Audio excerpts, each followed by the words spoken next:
Now on 7. My family and I about to return to Washington.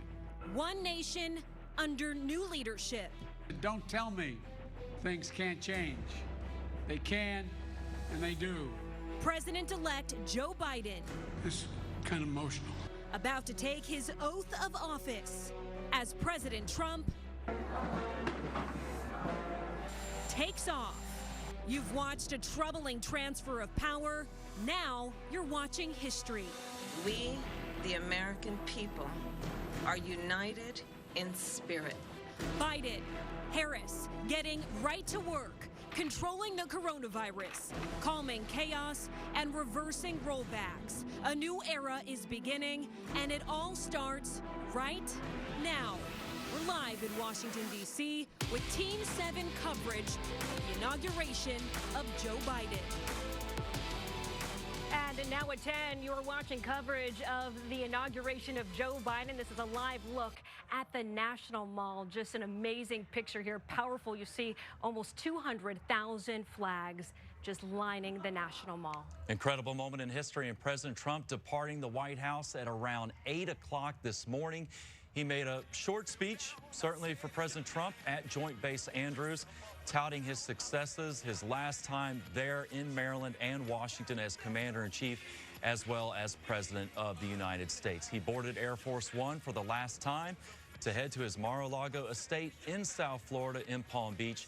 He will not be in attendance for Biden's inauguration. And Joe Biden attending church in Washington, D.C. this morning before he is sworn in. He was joined by some top Republicans, a show of unity during this divided time. But it won't be long now before he gets sworn in as the 46th president of the United States. Yeah, the ceremony is expected to have all the pomp and circumstance, but without the crowds due to the coronavirus pandemic. We're taking a live look outside the Capitol, where you can see people are starting to gather and come in to get ready for the inauguration of Joe Biden as the 46th president of the United States. You can see some of the military members beginning to play their music and prepare. Let's go live now to Jonathan Hall, who is live on the National Mall with the latest. John. Brandon Gano, good morning from Washington, D.C. Joe Biden woke up this morning a citizen of the United States. He will go to bed tonight, the president of the United States. And this morning, he went to church. We saw him go up the steps to the Cathedral of St. Matthew, the Apostle. He went with Dr. Jill Biden and attended church. And importantly, he went with not only top Democratic leaders like Nancy Pelosi and Chuck Schumer, he went also by invitation with some Republicans as well, including Mitch McConnell. So an interesting day there at the church this morning. They are just about to file out of the church, and then Joe Biden will take the oath of office at noon today here on the Capitol. You know, yesterday was such an emotional day for Biden. We saw that. He went to Delaware, and he did show a great deal of emotion.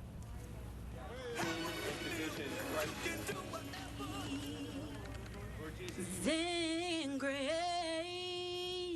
To heal, we must remember. How sweet. It's hard sometimes to remember. This is your piece. But that's how we heal. It's important to do that as a nation. That's why we're here today. During his final sunset as president-elect, there was Joe Biden presiding over a stunning scene at the Lincoln Memorial, joined by Vice President-elect Kamala Harris and their spouses for a solemn moment. This was one ceremony in the nationwide COVID-19 memorial. Tuesday, the U.S. marking its 400,000th death in the pandemic. In the darkness, along the sacred pool of reflection, remember all whom we lost. The man who today becomes the 46th president of the United States started his last full day as president-elect in the town he loves, Wilmington, Delaware. You know, it's kind of emotional. For me. But look, you're with me my whole career. Biden becoming emotional at a nearby National Guard base named for his late son, who died of cancer. I am proud to be a son of Delaware. And I am even more proud to be standing here doing this from the Major Bo Biden facility. Ladies and gentlemen, I only have one regret. He's not here, because we should be introducing him as president. Beau Biden died of brain cancer about 5 years ago, and certainly Joe Biden would love to have his whole family, Hunter Biden, his wife, his relatives, all there, and Beau perhaps here in spirit. Reporting live in Washington, I'm Jonathan Hall, 7 News. And Jonathan, as we continue to take a live look here at the Capitol, we see people continuing to arrive. Can you talk a little bit about who attended the church service with President-elect Biden? Yeah, it's such an interesting sight seeing all these people at the church. Of course, we talked about the Senate Majority Leader Mitch McConnell being there. He's a Republican, and one of the great things that we're going to hear today is Joe Biden try to pull the country together, trying to talk about healing the nation, but also unifying the nation. And a great symbol of that is to go to church with not only Democrats like Speaker Pelosi and Minority Leader Schumer, but with Republicans like the Senate Majority Leader Mitch McConnell. Of course, when the Senate comes back into session, we are going to have Democratic majorities, although whisper thin there in the Senate, in both chambers, the House and the Senate. Amaka, Brandon. And Jonathan, you know, as we continue to take a live look at these pictures, people continuing to arrive at the Capitol for the inauguration this afternoon, can you talk a little bit about President-elect Joe Biden's speech to the nation, what he will try to say to unite the country? Well, he's going to talk about the importance of fighting the pandemic, number one. He's going to talk about pulling everybody together under one big tent, number two. So it's about healing, it's about uniting. And I think there's not going to be any real surprises, I don't think, in the speech. The question is, will he shed a tear? Like our governor, Joe Biden, isn't afraid to cry when he feels the emotion. We saw that yesterday. As he spoke about his son and as he spoke about his love for the great state of Delaware. So we'll see if he maybe gets a little choked up today. I spoke to Congressman Lynch yesterday. He said he knows Joe Biden well. He doesn't think he will. He said not his first rodeo. Of course, it is the most important political speech of his life, no question about that. And there may be even more to come after this one as the 46th president. But it will be a unifying message, no doubt about that. All right, 7's Jonathan Hall live for us at the National Mall right now. We do know, of course, that, you know, former presidents Barack Obama, Bill Clinton, and George W. Bush will be in attendance along with their spouses. And meanwhile, going back to President Trump, who technically is still president for less than 2 hours as the 45th President of the United States of America. He left the White House just a little bit after 8 o'clock this morning, saying a few words. He then went to Joint Base Andrews for a short farewell address before heading to Florida, his last time there in the Northeast as President of the United States. Let's go to Dan Housley, who's also live on the National Mall with a little bit more of the President's words. Dan.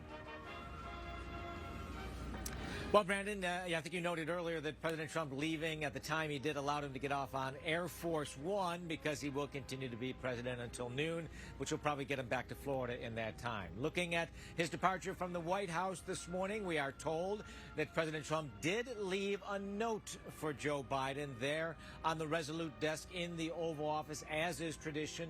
One of the few tradition handoffs that President Trump has participated in. Since he is not at the inauguration like most presidents. But there at the White House, he walked out the South Lawn to Marine One, stopped to talk to reporters, didn't take questions, but did to say what an honor it was to have served the country and that he appreciated everything his staff had done there. He moved on to Joint Base Andrews, where his family was there, and some staff members whom he thanked in a speech, as well as taking credit for what he thought were the successes of his administration, wishing the next administration well, but once again not mentioning Joe Biden by name.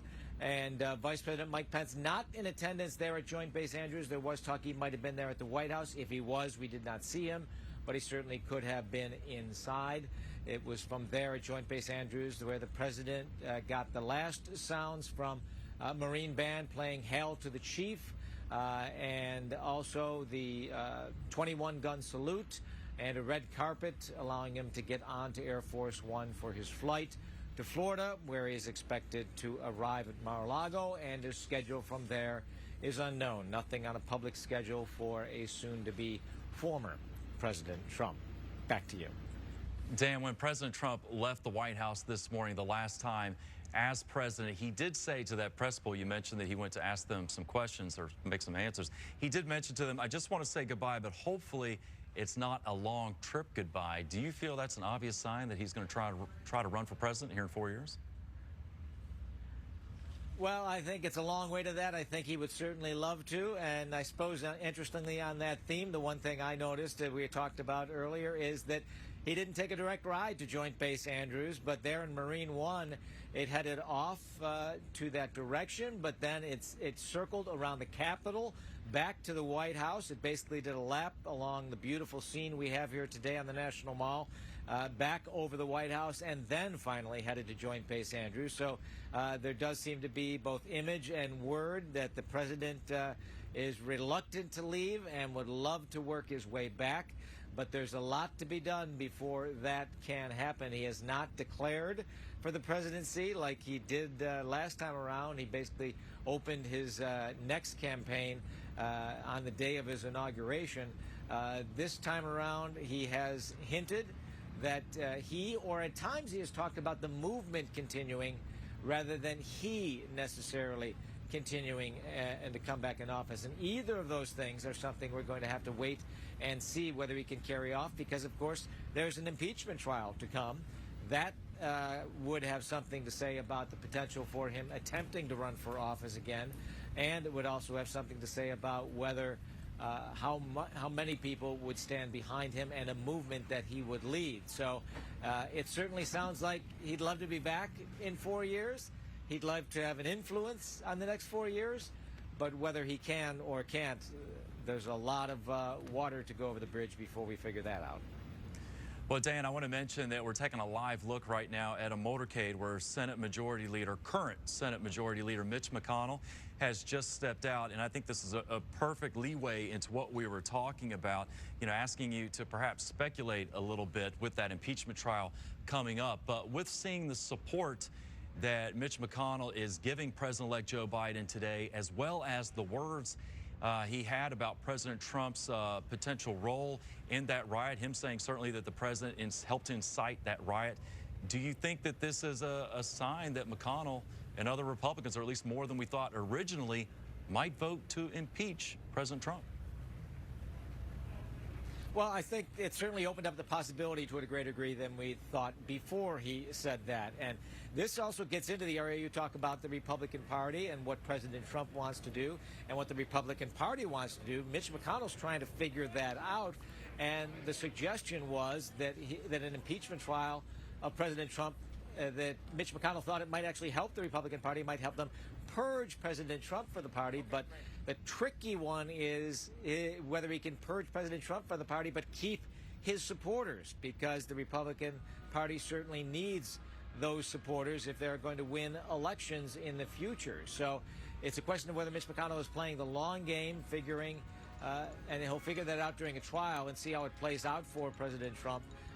If it plays out well for President Trump and Republicans are inclined to stick with him, at least not 17 of them leaving, then Mitch McConnell might stick with the president as well as far as not impeaching him. But it's suggested that Mitch McConnell sees an opportunity to purge President Trump from the party through impeachment or otherwise, that he might seize that.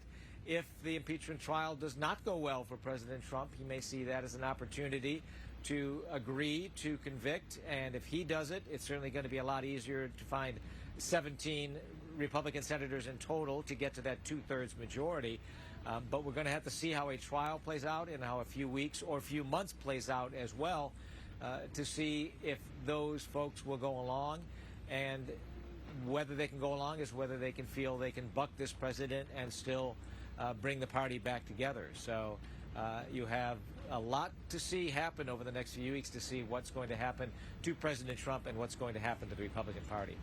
And Dan, we're continuing to take a live look at the Capitol here, where we're seeing more and more motorcades starting to arrive. We saw Senator Amy Klobuchar a moment ago, and we saw Chuck Schumer arrive just a short time ago, and you see more officials arriving now. You mentioned the impeachment trial for President Trump that is on the horizon. Can you talk about what will be next for President-elect Joe Biden? He'll not only have to somewhat worry about that, obviously the Senate will be in control of the trial, but also Joe Biden trying to get his cabinet nominees confirmed, and also some of the legislation and plans that Joe Biden is trying to handle on day one. Well, this is the practical question and both the image question of whether they have that Senate trial, because there would be so much attention paid on that. There would be time that would have to be spent on that by the Senate. And that's really the downside. We've talked about whether the Republican Party can bring itself together before, after, or during a Senate trial of President Trump. Well, the Democratic Party and the Biden administration also has a challenge if there is an impeachment trial coming on for the subject we've just talked about. The fact that we're talking about that potential rather than just directly going to a Biden presidency means attention will be split in both public attention and as well as the practical matter on the ground. So, yes, the Biden administration wants to hit the ground running. Those first 100 days, everybody talks about as the sweet spot to get the most important things done. And the question is, can they get as much done if the Senate spends what the president and some Senate leaders have said they could, half of the time on a Senate trial and half of the time on his legislative agenda? That certainly got to hurt. So there might be a temptation, as much as they're not talked about it, to put that off and concentrate simply on a Biden agenda for the first 100 days. We'll have to see how that plays out. But that's the challenge, is getting things done. You talked about the appointments. Those will be probably the things they'll be able to get done first and most easily, because it takes a simple majority. And so now that they've won those Georgia the Georgia Senate races, and they get those senators in place along with the replacement in California for Senator Kamala Harris, they'll have the 50-plus Vice President Kamala Harris. They'll have the tiebreaker there. Anything they can get done with a simple majority, they're going to get moving on. Appointments and anything else, they will get moving on. But the heavier lifting, the stuff that's going to need agreement of Republicans, they're going to have to decide which will have to be first. That's likely going to be coronavirus relief, and potentially after that, possibly infrastructure packages are the kind of things that you'll look for a Biden administration to try to get some successes on, and those that they need to bring the Republicans in. We're going to see the first attempts for bipartisanship, and as I said, that's probably going to be the coronavirus relief and possibly infrastructure. But if their attention is split with the Senate trial, if the public attention is split with the Senate trial, that's going to make things a lot more difficult to hit the ground running. Well, Dan, we always talk about bipartisan. Let's just talk about the Democrats in general, with President-elect and soon-to-be President Biden and his administration, you know, talking about some of the things with his agenda that he wants to move forward. But there's also the very progressive wing of the Democrat Party, and with, you know, AOC and other members. Do you think that he's going to have difficulty balancing those two factions of his party, and how much influence do you think that wing is going to play? It is going to be one of the things that's going to be difficult for them, but it would seem like even though they have gotten that slim tie-breaking majority in the Senate, they are probably realize that their priorities are going to have to be done in a long game and in an overall administration area through carrying out the policies and ways of executive orders and policy matters that the executive branch can do on their own, because the reality is they're not going to get past some of the most liberal policies they might like that are going to have to get through a Senate requiring 60 votes. It's just not going to happen.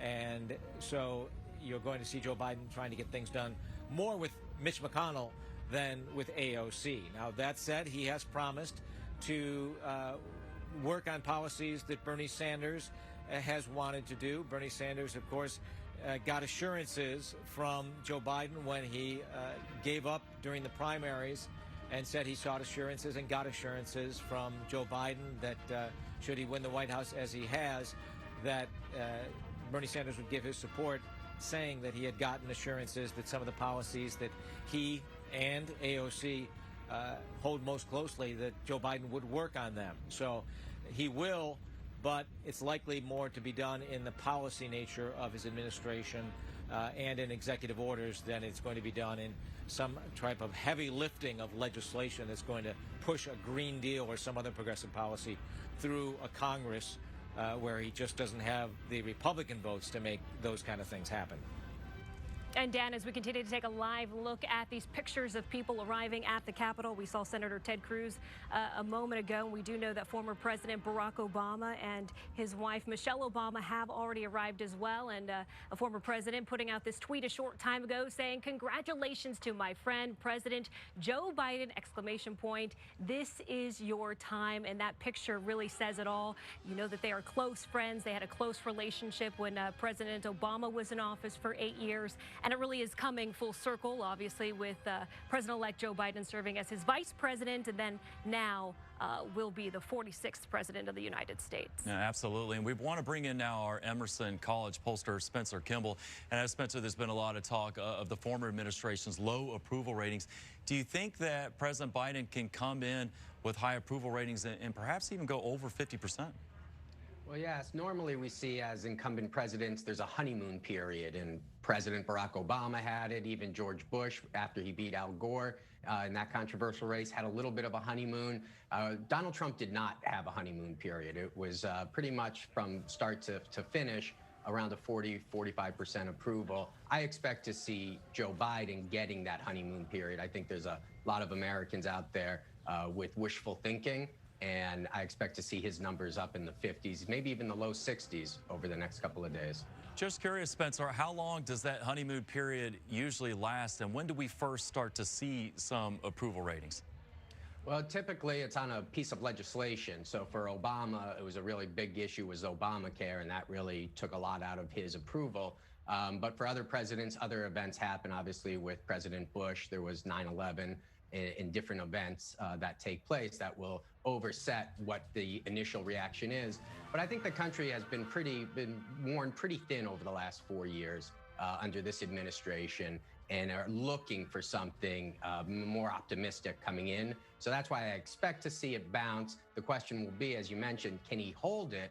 And that's not just with the Republicans, but it's going to be with that progressive wing that you and Dan have been talking about, if he can hold that coalition together. And Spencer, we're continuing to take a live look at these pictures from our nation's capital. We saw Senator Bernie Sanders arrive just a short time ago, and we also saw Senator Cory Booker as well. Looked like he was taking pictures and talking to people there, obviously with mask on as a safety precaution there.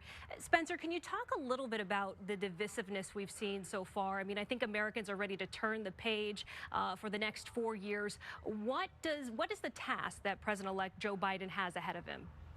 Well, from a communication standpoint, President Trump was really a hard sell type of president, played hardball politics. And if we look at Joe Biden's approach, it's more of a soft sell, and he's going to tell more of a story and try to build people back up as opposed to being as controversial and divisive as I think President Trump's administration or communication tended to be. So over these next couple of days and months, he's going to try to stay open. The problem is you get into policies, and then policies create friction between different factions within the party. So even right now, the $2,000 a month allotment, we see our own senators, Ed Markey and Elizabeth Warren, saying it should be $2,000 a month for the rest of the pandemic, not just a one shot. So what we're going to have to start dealing with is the actual legislation, and that gets really ugly and messy. And that's where I think the honeymoon will come to an end. The question is, when will the Democrats really push for those policies?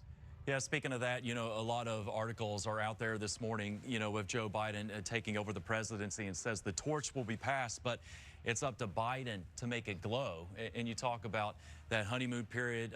Do you think perhaps it's going to be the coronavirus pandemic, which is, you know, first in mind for everyone, that's going to decide just how his approval ratings and his presidency moves forward, at least from the beginning? Well, I think that's a great point. A lot of people said during the Trump administration that he misused the coronavirus pandemic as an opportunity to rally the country around him.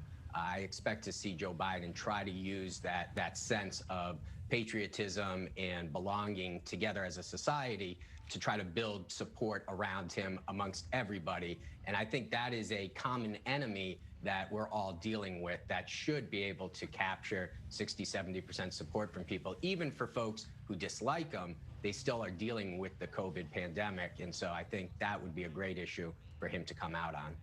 All right, Spencer Kimball, our Emerson College pollster, thank you so much for joining us this morning. You're taking a live look here, and you see just this line of motorcades here. We believe that this is the motorcade of President-elect Joe Biden, of course, and his wife, Dr. Jill Biden, making their way to the Capitol right now, just before the 10:30 hour here. So these pictures are really stunning. We've already seen so many people arrive at the National Mall, and of course, the Capitol awaiting his arrival.